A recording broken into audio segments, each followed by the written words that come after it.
I will call you later. Okay. Good morning, ma'am. Good morning.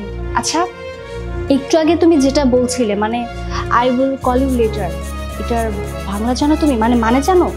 G madam, I will call you later মানে হচ্ছে আমি একটু পরে call করছি। বাহ, বেশ ভালো ইংলিশ জানো তো তুমি। আচ্ছা, তুমি কি পড়াশোনা জানো? কতদূর পড়াশোনা করেছো? জি ম্যাডাম, আমি পড়াশোনা করেছি। আমি মাস্টার্স কমপ্লিট করছি আর ইংলিশটা আমার ফেভারিট সাবজেক্ট ছিল। বাহ, এত ভালো কোয়ালিফিকেশন, আবার ইংলিশও জানো।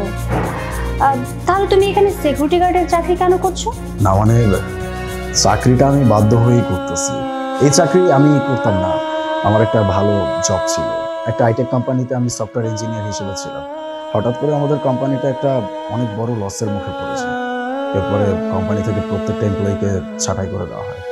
তার কারণে চাকরিটা চলে যায়। হঠাৎ করে আবার বাবাও অসুস্থ হয়ে পড়ে। আমার বাবা এই কোম্পানিতে সিকিউরিটি গার্ডের চাকরি করতো, আর আমি যে এখন এখানে সিকিউরিটি গার্ডের চাকরি করতেছি এটা আমার বাবার পরিবর্তেই করতেছি। কি করবো বলেন, একমাত্র উপার্জনক্ষম মানুষটাই তো আমার বাবা ছিল। ওনার এই চাকরি থেকে যে টাকা আসতো সেটা দিয়ে আমাদের পুরো সংসারটা চলতো। হঠাৎ করে উনি এইভাবে অসুস্থ হয়ে পড়বে এটা তো আমরা কেউ জানতাম না। অসুস্থ হয়ে পড়ার কারণে কিভাবে কি করবো কোনো কিছু বুঝতে না পেরে বাবার পরিবর্তে এখন আমি এখানে চাকরি করতেছি। সবকিছুই তো বুঝলাম, কিন্তু এত ভালো একটা এডুকেটেড ছেলে, আপনি ভালো একটা কোম্পানিতে চাকরিও করতেন, সেসব কিছু ছেড়ে আপনি এখানে একটা সিকিউরিটি গার্ডের চাকরি করছেন, আপনার লজ্জা করছে না? না ম্যাডাম, লজ্জা কেন করতে যাবে? কারণ কোনো কাজই তো কোনো দিক থেকে ছোট না। প্রত্যেকটা কাজেরই নিজ নিজ জায়গা থেকে একটা সম্মানের জায়গা আছে। এই সম্মানটা আমাদের প্রত্যেকটা মানুষের করা উচিত।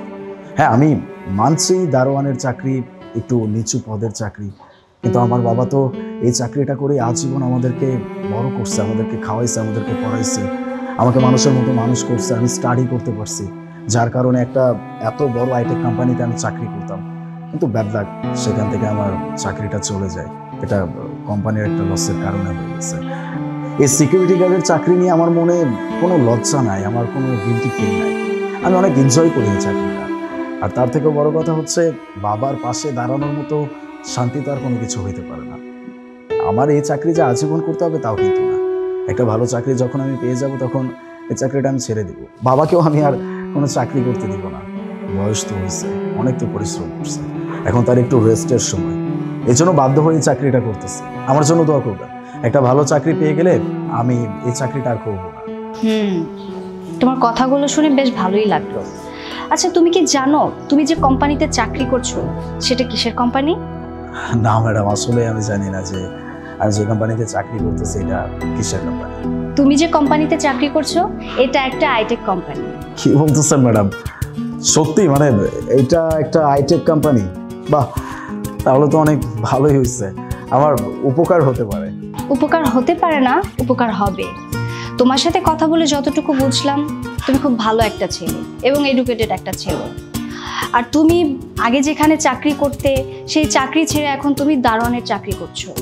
তাই আমার মনে হয় তোমার মতো একটা ছেলে দারোয়ানের চাকরি করবে এটা মানায় না।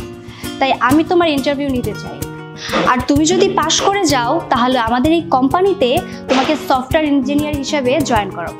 Thank you very much madam, এটা আমার জন্য আসলে অনেক উপকার হবে।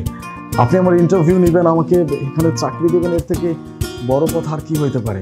আমি ইন্টারভিউ দিব ম্যাডাম, আর আমি বিশ্বাস রাখি যে আমি পাস করব। আচ্ছা ঠিক আছে, তাহলে তুমি একটা কাজ করো, কালকে তোমার সব ডকুমেন্টস আর সিভিটা নিয়ে এসো, আমি তোমার ইন্টারভিউ নেব, কেমন? শিওর।